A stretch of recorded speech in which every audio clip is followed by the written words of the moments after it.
Hello, party people. My name is Ben Briney, and you're listening to another episode of Oak Performance Radio. Enjoy the show.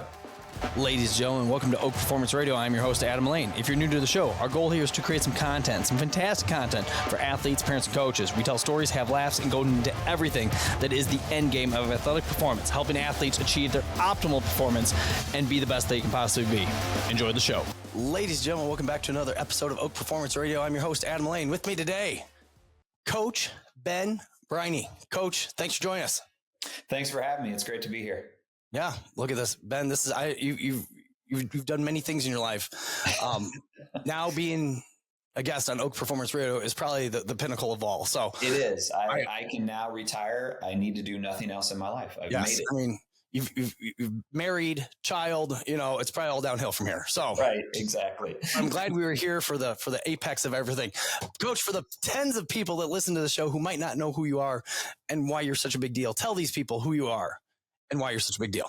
So I'm Ben Briney. I don't know if I'm a big deal. I spent 18 years coaching college volleyball, 16 of it at Truman State University, 2 years before that at the time, a small Division II school out in North Carolina, St. Andrews Presbyterian College, so now NAIA. And then 12 years, I was head coach at Truman State University. Kind of retired from college coaching. My wife and I made a family decision to move back to the St. Louis area. And for the last 4 years, I've actually been coaching at Westminster Christian Academy, a local high school in the area. And 3 years of that, I was the assistant athletic director, had a career change again, and I'm now a wealth advisor with the Compass Wealth Group, but still get the opportunity to coach at the high school level. There we go. So you've seen, and this is why I'm excited for this conversation, you've seen the high school side of things, and which is, it's interesting with all the different sports that we coach. I mean, specifically a lot of volleyball, but like we have softball players, we have baseball players, we have cross country athletes that don't get the support that our volleyball group does. And I think they're a little jealous of all the support that VC United gives to them in the way of this volleyball community being very tight knit. Everybody seems to know everybody. Oh, I know the people over there. Let me give them a call, you know, and and now Eric's on the phone with who, and you know, so you're a college coach, retired college coach. When you were recruiting, which sounds terrible to me, it sounds like the worst part of the job. Traveling all over the place, trying to feel out kids. Are they a good fit? Are they not a good fit? Are they just putting up a front, being like, oh, I'm so nice and I'm so hardworking. Look at me, coach. Here's my film. Or are they less than that? And, you know, et cetera, et cetera. So when you're recruiting and you're looking for athletes, talk about who are you looking for? You know, a lot of it comes down to your team specifically and what are your needs in that class. And so you can get it down to, okay, I need an outside hitter. I need a middle. I need a setter. But in a general sense, what you're looking for is people that have fit in, not just to your system, what you're trying to do offensively or defensively. But for me, it was big on, we've got a really good culture. Are they going to upset the apple cart? Or are they going to come in here, work hard, do everything they can to get better every day in practice? And if that's the case, great. I mean, I could tell stories of my 12 years of players that came in at different levels of where we thought they would be and surprised us and ended up by the end of their career going and playing overseas. I mean, just incredible stories. And so you're looking for those people that are going to work. You know, you have one of my former players there at VC United and Ainsley Heisey, and she was someone that, obviously, we have a very low standard here. I mean, we just let anybody in. Gosh. Well, she worked her tail off. I mean, that was one of the things when we were first recruiting her is you could tell she was going to work. And that was a big draw to a player like Ainsley was, yes, it was a need position. We needed a middle, but she was going to work hard.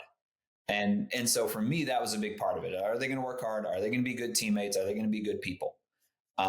And from there, it's about building that relationship and feeling it out. The one, my wife used to always joke that whenever we got married and she would be in the house when I was making recruiting calls in the evening, the interesting show of the times was when I first started, I could maybe make 2 or 3 calls a night. because conversations would just go, and he would talk, and 30, 40 minutes, and I wasn't going to make a phone call past like 8:30. And then when I got married, 2018, I could make like 6 or 7 phone calls because they take like 10 minutes. Because it was just like, hey, how was club practice? Fine. How's school? Fine.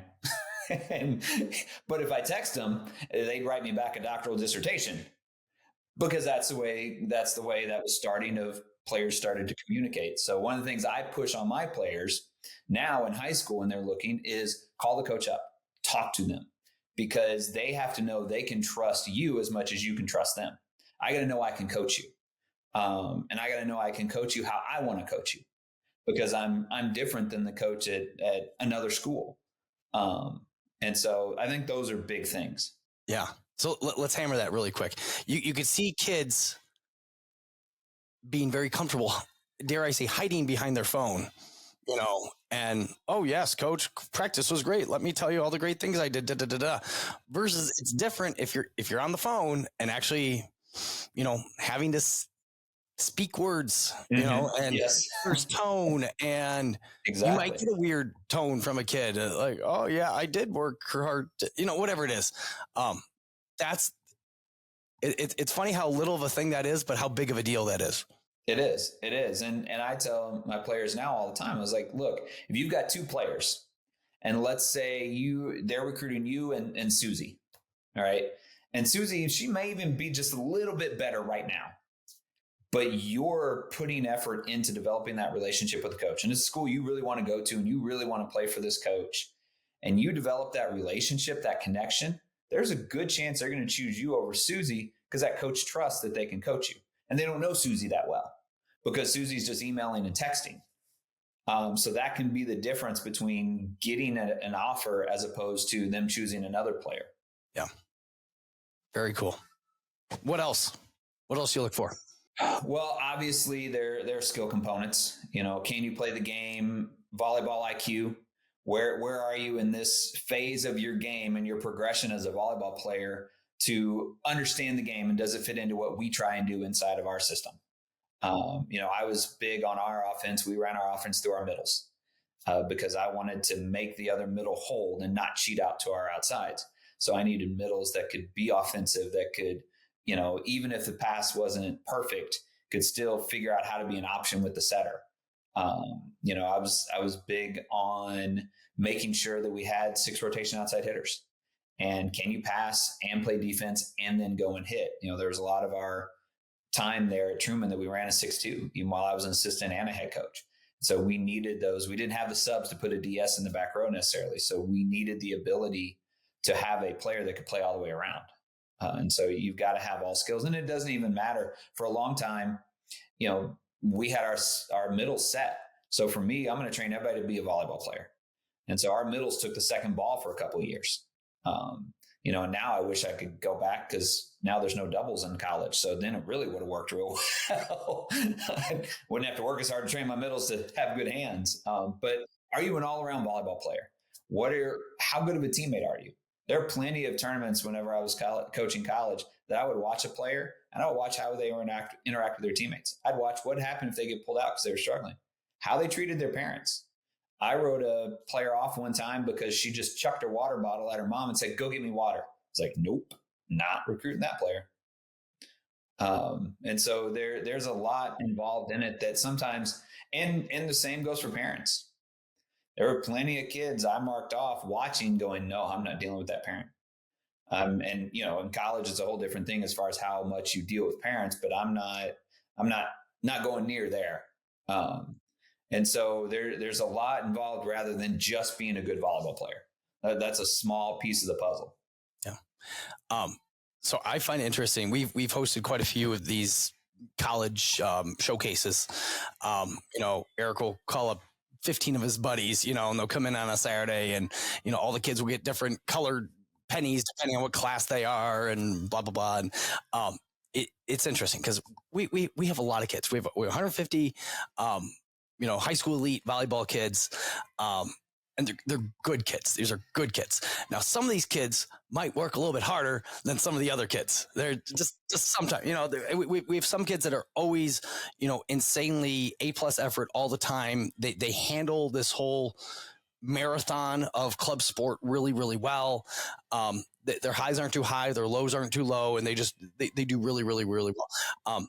And then we have other kids that are a little bit more stop, go, where they, it'll be interesting. We'll have these showcases and I will see different sides of kids that I've never seen before. Like, oh my gosh, you are working insanely hard. Oh my, I'll keep these thoughts to myself and whatnot, but like, it's interesting do you feel like you have the ability in which to tell if a kid is faking it a little bit? Or does that just come with like watching a kid over and over and over and over and over until you really get a good feel of where they're at? I think that's a big part of it, is being able to watch players now over and over and over and over again. I always tell people it's been an interesting progression in this whole club thing. I got in coaching in 2003. And to watch how whenever my first big recruiting trip, full-time assistant coach, top 10 Division II program, President's Day up in Omaha, Nebraska. That was the big tournament way back in the old days. And going and sitting on a 17s and 18s court, and they were back to back, and you would turn on one side, watch the 17s, and you turn around the other side and watch the 18s, because no one was committed really. And you were looking for players in that to come in that next summer, that spring. And how that has progressed, and the pendulum swung all the way to where, and I always joke, I think someone was tired of being shoulder to shoulder with everybody and walked down to the 15s court and went, oh, this is nice. I can have a chair. No one's here, and went, whoa, that player's kind of good. Well, no, nothing says I can't recruit him right now. And that's where that pendulum, I think, swung all the way over to where we were recruiting 7-year-olds. But I think now it's coming back and it's settling in a good spot. But there's just so many more tournaments. The point of that is there's just so many more tournaments. You can watch players so much more to really get a good feel of how are they going to play, how are they going to act when they're doing really, really well? What happens when they struggle? Because everybody's going to struggle. And so how do they respond? How do they recover when they have a bad tournament weekend or a bad day? I did, yeah. Definitely whenever I was trying to get a feel for just how they were as people. That goes back to that component of, are you going to fit well into our culture? Or are you going to be someone that's going to upset the apple cart that, maybe we might have to have that discussion. Is there a better place for you to play? And so you find out from their coaches, how they are as teammates, what they're doing. The other side of this coin, and we talked about this before we hit the record button here. We had Eric Schultz, your buddies with Eric, the mighty Eric Schultz. And we had him on the podcast a couple of weeks ago, and we're talking about how sadly the college game, I don't know if it's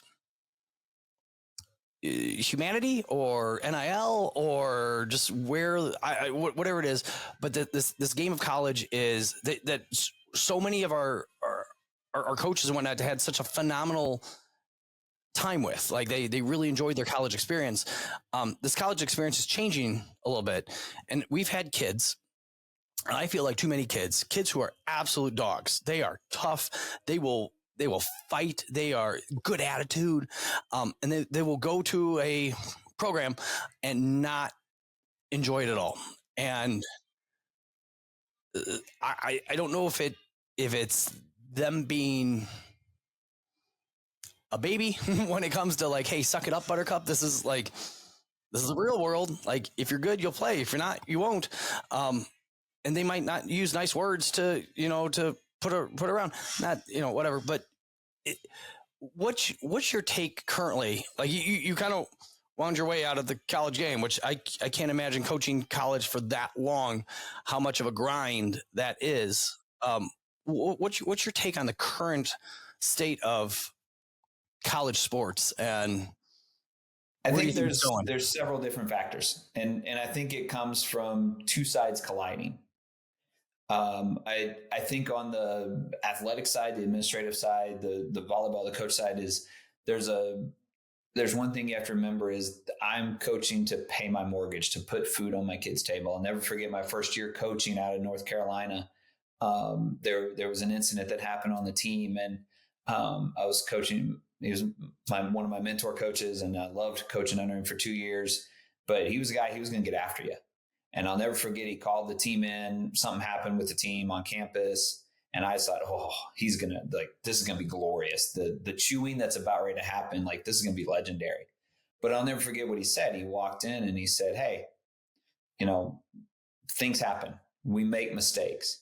He said, but you're never going to put me in a position where I have to choose between you and putting food on my family's table. And I went, wow. And here I am, a 22-year-old, definitely didn't have a family or significant other or anything. And I'm going, wow, that's powerful, because here he is. This is how he's providing for his family. And so all the coaches at the college level, that's what they're doing, is they're helping to put food on their family's table. They're paying their mortgage. And so they're now, as volleyball has become more popular, which is great, but now it's got a bigger spotlight on it. So now there are more resources, and it's a business, especially at big time college athletics. And there's a bigger spotlight. And if you're not doing well, just like any other job, there's a chance that job could change and you could be asked to leave. So I think there's an added pressure that 6-7 years ago wasn't there. Volleyball is just kind of one of those sports. It was what they called a NIP sport, non-income producing sport. And hey, as long as the kids are happy and everybody's fine, I don't care what the record is. There were obviously schools out there that there was pressure, but as a general rule, it wasn't like it is now, where even at small mid-major schools, because of the popularity of volleyball, you better win. And then I think our generation has gone through, we're just a different generation. And so players are different.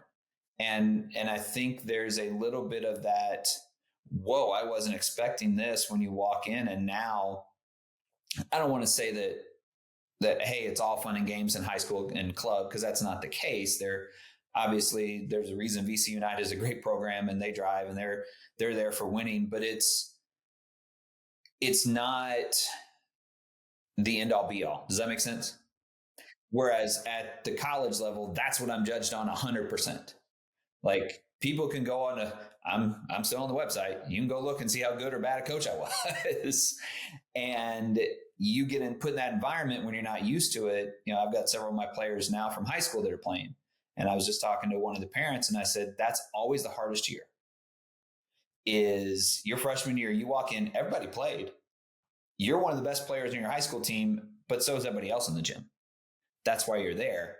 And there's a little bit of a culture shock, and you've got to get used to that. And so those two worlds are colliding, and it can get messy sometimes. Yeah. Do you have any, because I'm trying to, in the way of you coaching your high school kids now, what are you trying to do? I don't want to say differently, but maybe differently is the right word. What are you trying to do differently in order to prepare your kids for that college experience?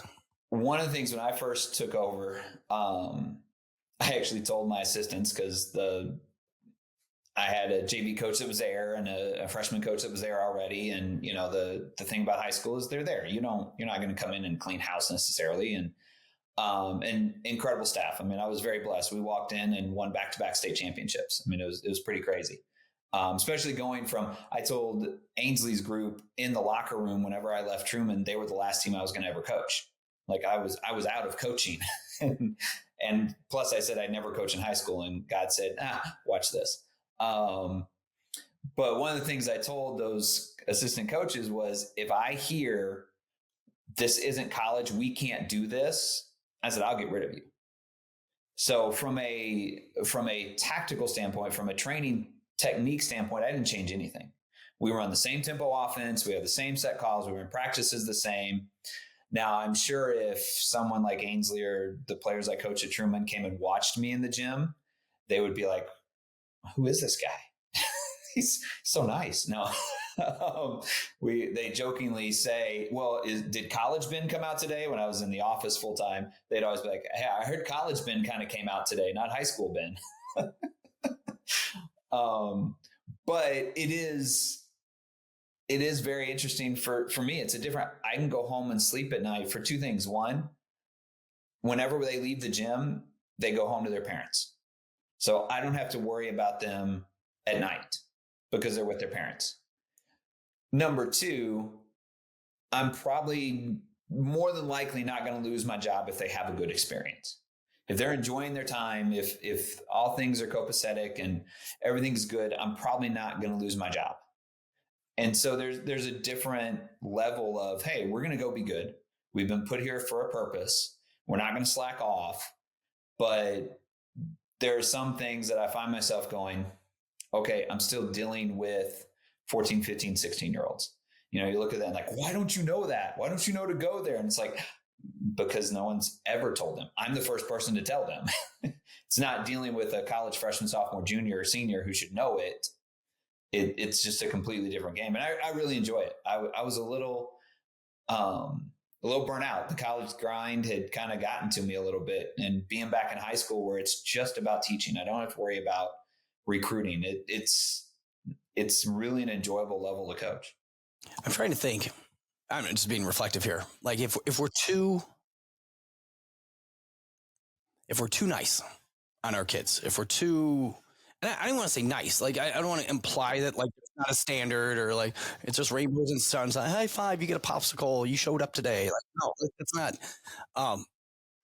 But like I don't find myself. And again, we're a little different here, but like I'm not yelling at kids typically. Like one, it's the weight room and stuff like that. It's more of a like real conversation. Be like, you're wanting to get better, right? Yeah.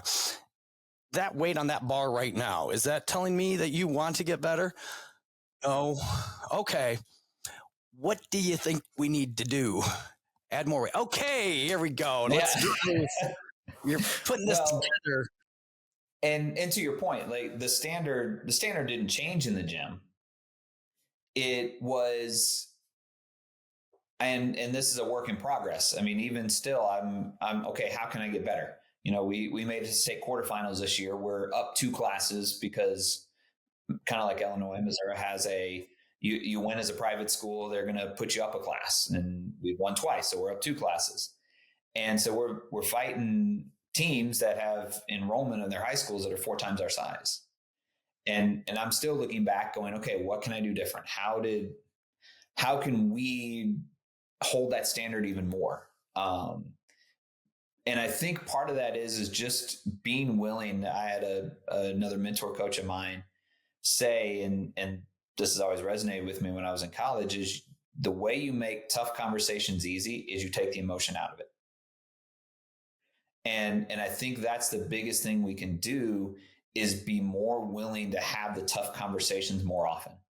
And again, if you take the emotion out of it, why should it be a tough conversation? I need X, you're doing Y. Here's how we get you to do X. I'm not playing, well, you're not doing X, you're doing Y. And here's the path to do X. You need to do that more often. And I think the more we can get players to understand there's that standard, delivery is going to be delivery. And that's going to be personal. I mean, when I first started out, I had worked under coaches that were drivers. Like the gym was loud.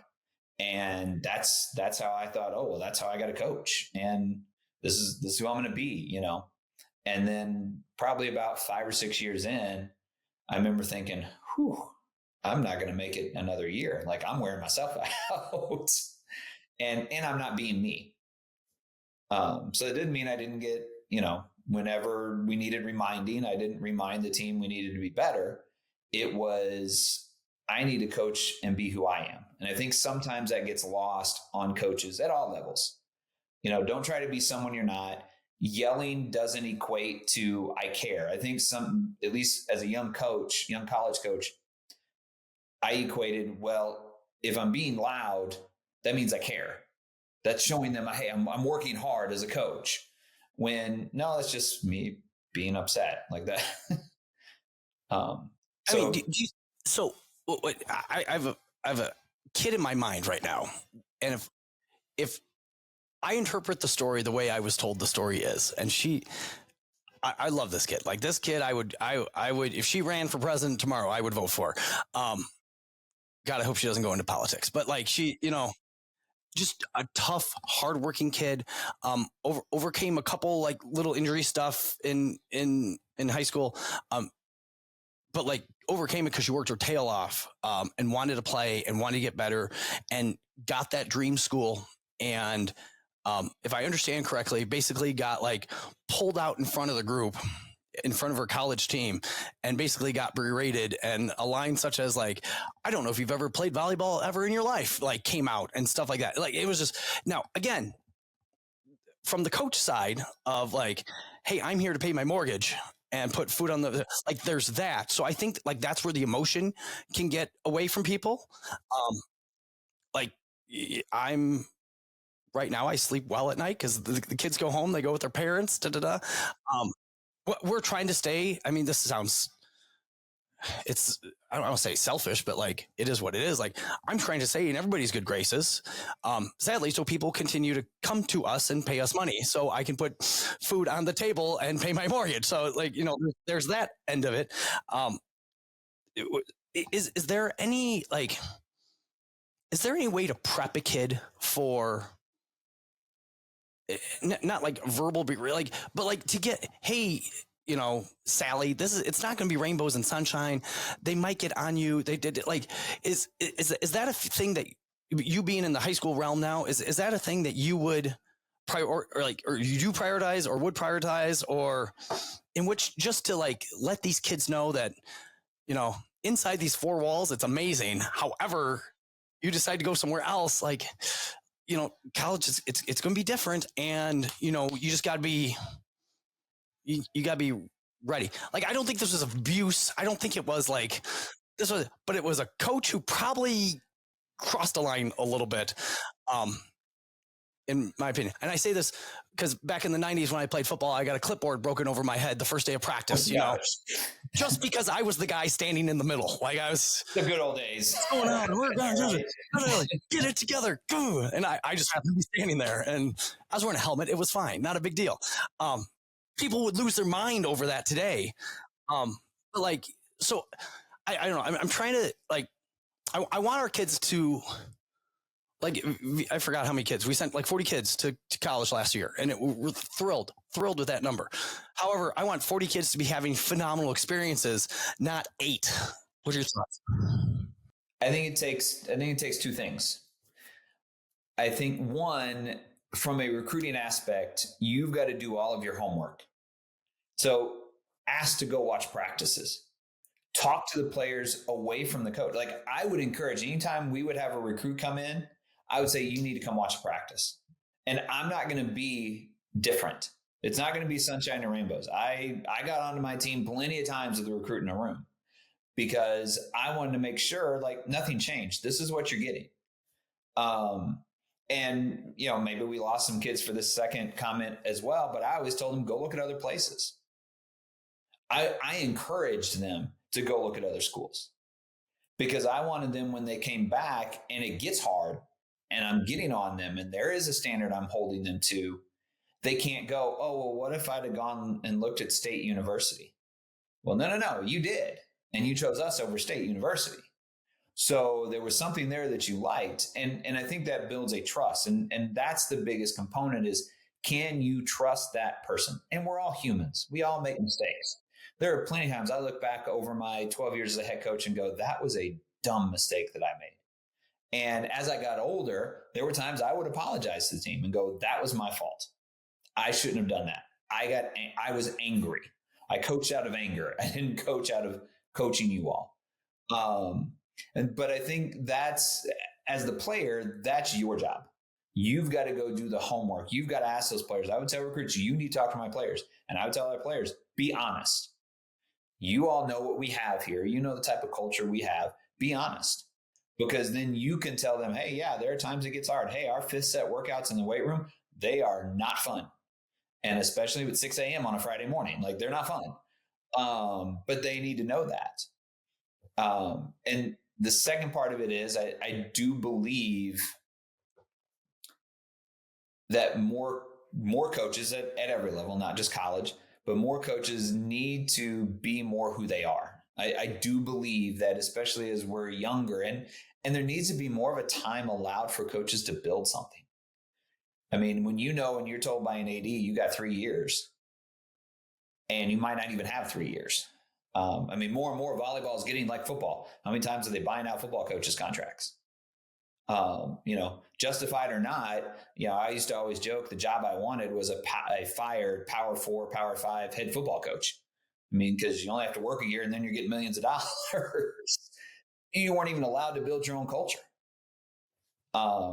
So I think but that's a whole different thing. That's a whole podcast in and of itself. I think the biggest part is the players need to go find someone that they feel comfortable playing for and truly do as much homework as you can. Talk to players, talk to players that have transferred. I mean, the transfer portal is a new world now. It's not someone's transferring, what's going on. It's like free agency. It's a business now, unfortunately. Out of the 12 years as a head coach, I had 2 kids transfer, and it was like, oh my gosh, I had 2 kids transfer. That sucks. Now 2 kids in 12 years, that's a pretty low number compared to other programs. But nowadays, if I only had 2 kids, people are like, what's going on there? How much NIL money are they giving them? It's like, but to wrap that up, not to digress or go down too much of a rabbit hole, you've got to do the homework as a player, and you've got to realize it's going to be tough. This is the best job you're ever going to have, because the boss that yells at you whenever you mess up, they don't care. And the punishment is you get fired, you lose your job. So there's a reality and a real world aspect to that part of it is things are going to be hard. You got to suck it up a little bit.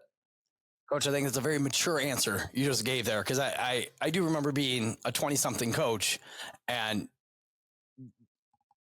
I mean, nothing excessive, but like getting worked up over something where now it'd be like water off duck's back type thing, and just feel like, I put the hand, whatever, who cares? We're moving on, going to the next thing. Because I see it being a very mature thing to tell your kids, your recruits, to, hey, go check out this program, that program, to make sure that, hey, you've seen everything.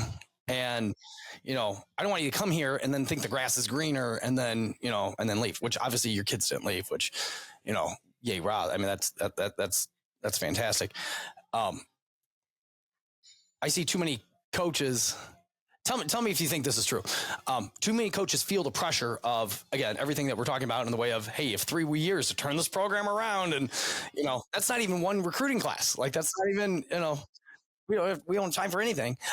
So then they got all nervous and then they get this, oh my gosh, this setter is so good. Oh my gosh, and then they, whoop, hi, welcome, glad you're here. So excited. My name is Coach. We're so, thrilled to get you here. Da, da, da, da.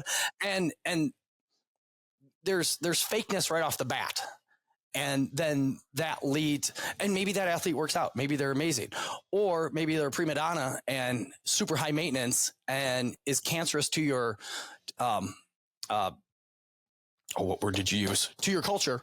And, and then watch your team get dismantled from within, because of a couple bad eggs. Is that, how many, that's a dumb question.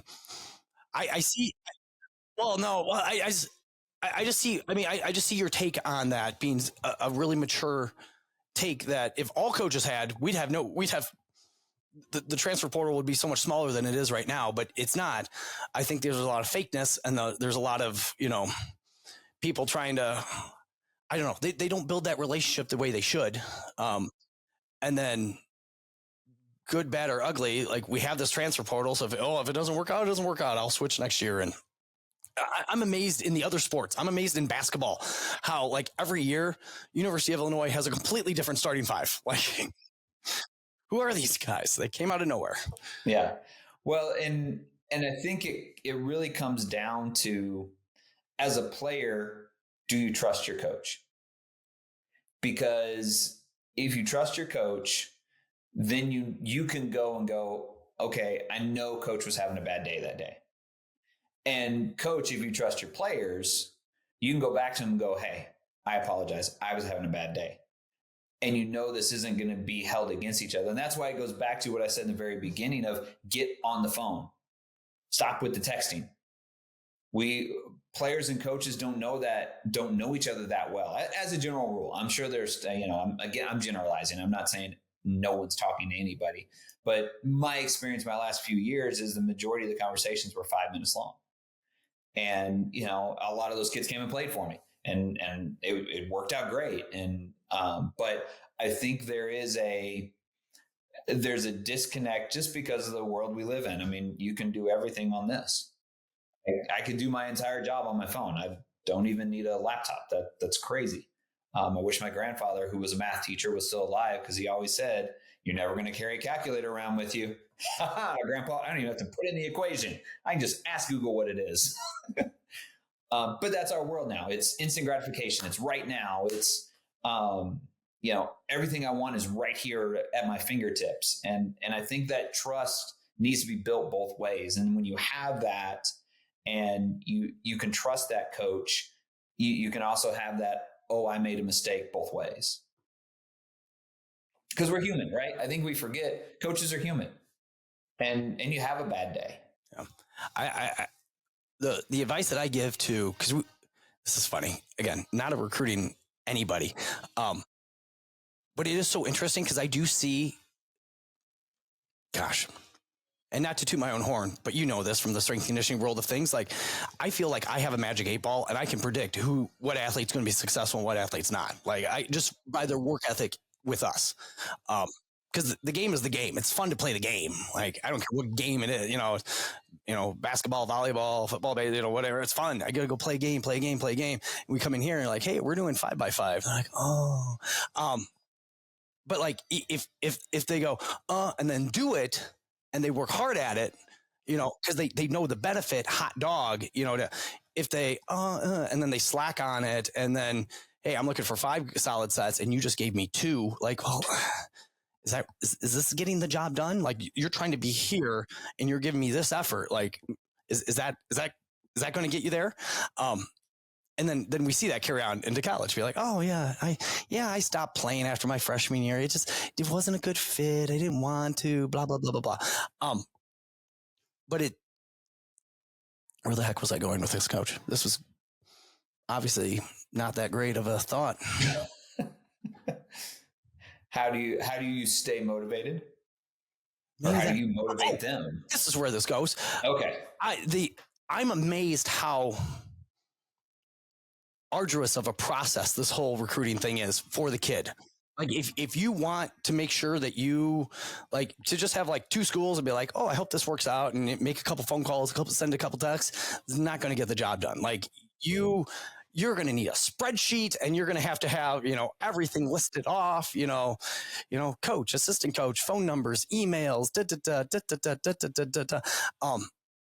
when was the last time I sent them an email, follow-up email, because I do think, like, if you're really going to find a good fit, it's a crap ton of work. And I don't think people realize, and I'm speaking outside of volleyball, because I think our volleyball group does a great job of helping and supporting our kids. I'm thinking of all of our other sports. When I start to talk to kids, they're like, well, where are you looking? Oh, here or here. That's it. You're looking at 2 schools. That's all you got. Those don't work out. What's the back? Oh, well, we'll just, square peg, round hole, whatever. We're gonna make it fit and whatnot. But, Coach, what I miss? What do you wish I would have asked you that I didn't? Mm-hmm. I think one of the things I tell to kind of help with that problem, when I tell players, is pull out a map, draw a circle. How far away are you willing to go?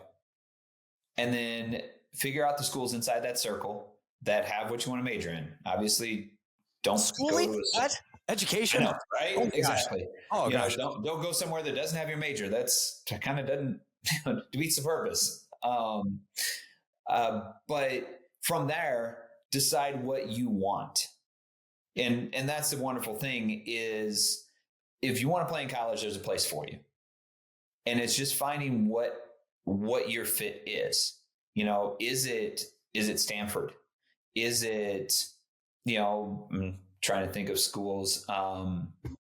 Millikan, there we go. Yeah. Millikan, Webster, Wash U, Truman, Umsel, there's a whole gamut. And what I think what has gotten lost in that is how competitive all those different levels actually are, and how you can intermix them as far as a level of play, and you're going to play a high level of volleyball.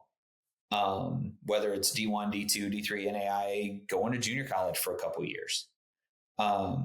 So inside of that, find that circle, find those schools. Do I want to go to a school like Truman, 17,000, middle of cornfields and the pastures, or do I want a little bit more of an urban setting?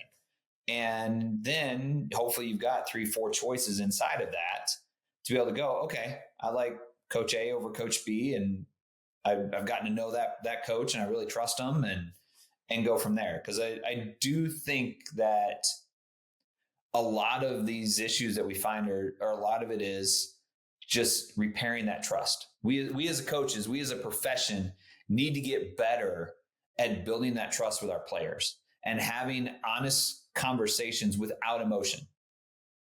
And if I always tell players, you're going to end up where you're supposed to be at some point.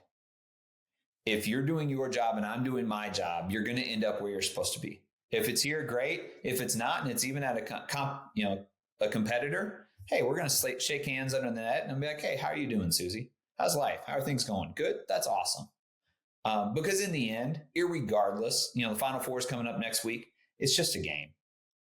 Like, we're there to compete. We've been put on, in that position to go out and compete hard, and that is awesome. And that's what you want to do. We're there to, if you're going to play, let's win. Like, we're not just, let's not have fun. I'm going to go out and compete and win. But in the end, it's just a game. It's just a tool. One of the things I read, Joshua Medcalf is a great author. And one of the things he talks about in his books is use the sport. Don't be used by the sport. And so we use that in any program I've been in, is to use volleyball as a tool. Don't get used by volleyball. Yeah. Coach, I think I just think it's such a mature take on the college coach. Because the other thing I've heard from our former athletes who go off to college and come back is they don't understand. There's a communication breakdown. They don't understand why something is happening. Maybe they think they're better than what the coach thinks they are. The coach obviously probably knows better than they do. I would have made that play. Oh, I could have made that dig. Oh, that was terrible. I can't believe they messed up. Blah, blah, blah, blah, blah. Oh my God. Look at these stats and whatnot. And the coach might be seeing something different, thinking something different. And it might not be wrong. It just, they're not on the same wavelength. And I think that communication piece, I really think needs to start with the coach. I mean, you have a team of 15, 16 kids. Like, this is not a track and field team of 80. Like, you have, this is a small group of athletes that you just need to keep everybody on the same page and have conversations with. However, part two of this, again, going back to the phone conversation versus the texting piece, like hey, athlete, it's on you to not have a 5-minute conversation with this guy or girl who might be your head coach for 4 years. You need to talk to them, and you need to get as much out of them as you possibly can to make sure that the trust is working both ways here. And you feel like that's locked up. Cause I have sadly been disappointed in too many college coaches who just don't communicate. And again, not a football team of 50 kids, like 16. And that boggles my mind. You're a communicator, and you mentioned culture right off the bat. We had Jenny McDowell on the podcast a little while ago. I don't know if you know Jenny. She is phenomenal. But there's not one X or O did we chat about. It was all about the athlete and the relationship and, caring for them and blah, blah, blah, blah, blah. And I feel like you and her are unicorns in this whole process, because sadly, I feel like sometimes college coaches, well, they played in high school and they were good, and they went to college and they were good. So they're like, oh, I'll coach in college, but they never took a how to coach class, or that communication piece, or, whatever it might be. And sometimes it falls through the cracks. But I think it's big to put it on the athlete. Like, This is your job. You need to figure out, and have these conversations. So it doesn't come back to bite you just because, oh, I love this school because you like their mascot. Like, oh, their football team is good. Like, you're never going to go to a football game to begin with, because you're going to be traveling or doing whatever. Sorry, Coach, that was just a soapbox I just started rolling with. No, you're right though. I mean, there are players, there are great players that I would not have been able to coach well because our personalities wouldn't have fit. And it just wouldn't have been a good thing no matter how good they were. And I think that sometimes gets lost in the. That's a mature thing to say right there. Ask young Ben about 15 years ago. And I was just like, no, coach, I love him. I don't care. Time is an amazing teacher. But I think that gets lost because, again, it goes back to you got 3 years. Okay, I got to find the best players because I got to win now, and I don't have time to build up a program and blah blah blah. What's in the portal? Let me type in here and see what's in the portal and start getting players, because you don't. Coaches aren't given the time, and so it behooves us as coaches we've got to figure out, how do I build that relationship fast? I mean, think about the transfer portal. I've got a couple weeks. I mean, I forget what time it is. The beauty of not being in it anymore. I don't have to know those things, but you've got a small period of time to figure out, okay, she was a great player at school A. How do I know if she's a great person? And if she's going to fit, and I put great person in quotes. I don't mean that as there's bad people. I mean, like, she's going to fit well in our program. Like, she's going to be great for what we're trying to do, not just on the volleyball court. Because relationships are a huge part of it. And you've got to be able to have, again, it goes back to having that trust between the coach and the player. And it's on us coaches to build that. Well, thank you. I don't know. We went through a lot. Yeah. Hopefully my family that listens to it will be like, hey, that was good. I want our parents of our athletes. I mean, that's a big chunk of our audience to listen to this and really, like, because I think it's so hard for parents. Like, we don't know. It wasn't like this back when we went to college and stuff like that. Like, it's a completely different landscape now. Again, the NIL stuff and whatnot has changed everything, and da da da da. And it's such a big gamble now because college is not cheap, and it's gosh, to roll the dice on tens of thousands, hundreds of thousands of dollars, just like, or if there's a scholarship thing or there's not, or like that. Like, I want to make sure that I hope parents listen to this and understand, if they put in the work, and not them, parents, don't call up the coach. Not what I'm saying, but like, if this is where the route that your kid wants to go, to equip them and help them and support them, because they need all those things, because it's exhausting, this process, and then work with them and just make sure that this decision is what it needs to be, and that relationship is there. And, then they're set up to have, I'm amazed the kids that we've had. I keep saying this on the podcast because people will probably get tired of it. Jade Kaufman played in our premier program, not our elite program, premier program, went down to Milliken, had the best 4 years of her life. Loved it. Come back in the summer. How's volleyball? It was great. It's great, Adam. Loved my coach, loved the team, she trained with us for 3 months, go back to college, rinse and repeat. Absolutely loved it. And then we'd have kids that went to that fantastic school, or this Division I school, or they come back absolutely hating it. I'm like, oh, son of a gun. So I just think it's interesting where people can find, their fit. It could be Little Milliken, it could be Truman, it could be, big school, it could be, different big school that, I don't know.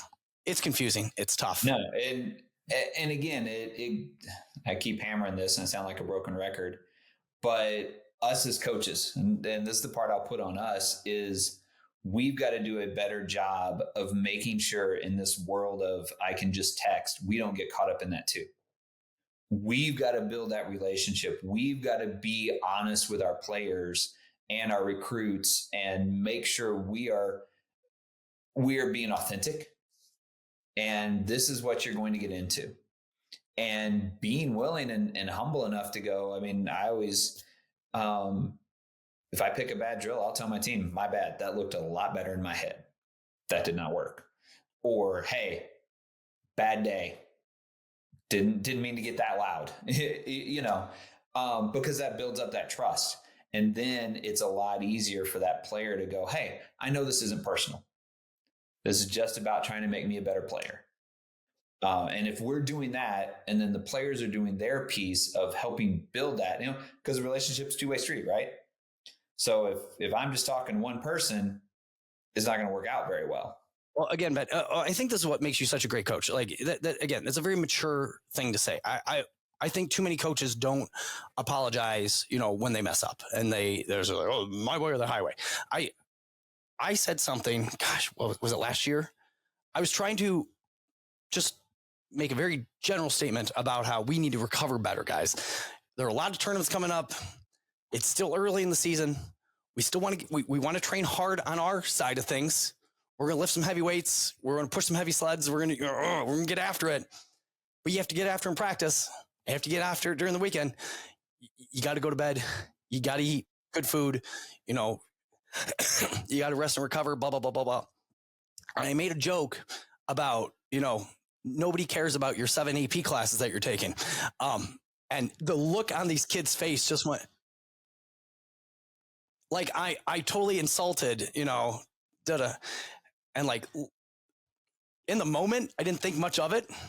I gave myself like 5-6 seconds, like, oh shoot, I should not have said that. And then literally the next day I apologized. I'm like, guys, I'm sorry. I know you work hard. You work hard in the classroom. I'm not trying to beat you down with that. I just want you to go to bed. Okay. Please go to bed. Just go to bed. Go to bed before midnight. That's normal people sleep before midnight. Like this should be a thing. And you're a growing athlete trying to get better. And I didn't mean it like that. So just so we're on the same page. But would 25-year-old Adam have said that? No, I just would have plowed through and just been like. There are plenty of times I have told my team, no one cares if you're tired. In fact, the opponent wants you tired. So just keep thinking you're tired.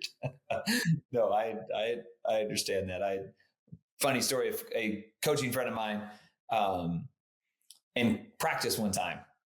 And this coach coaches high school now and was a college coach for a long time, but coaches high school now.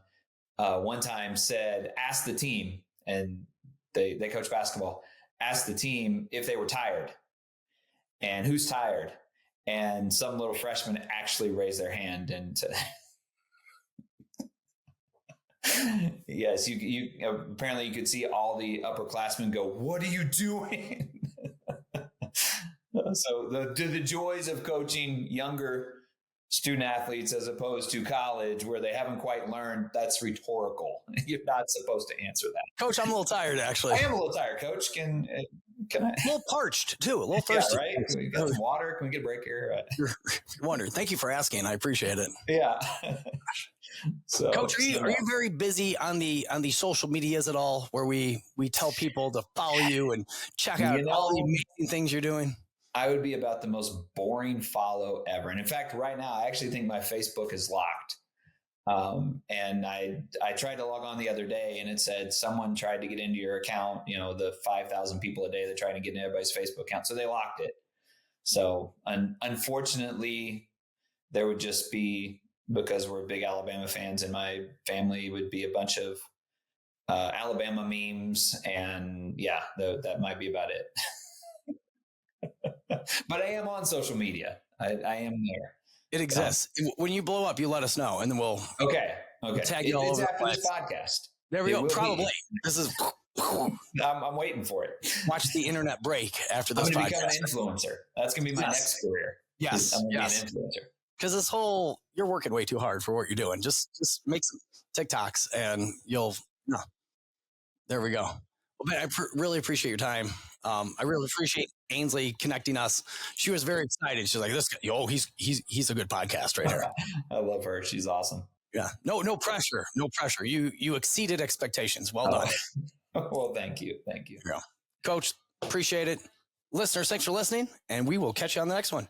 Ladies and gentlemen, thanks again for listening to another episode of Oak Performance Radio. Don't forget to check us out on the social at Oak Performance and online at www.oakstrength.com/Oak Performance.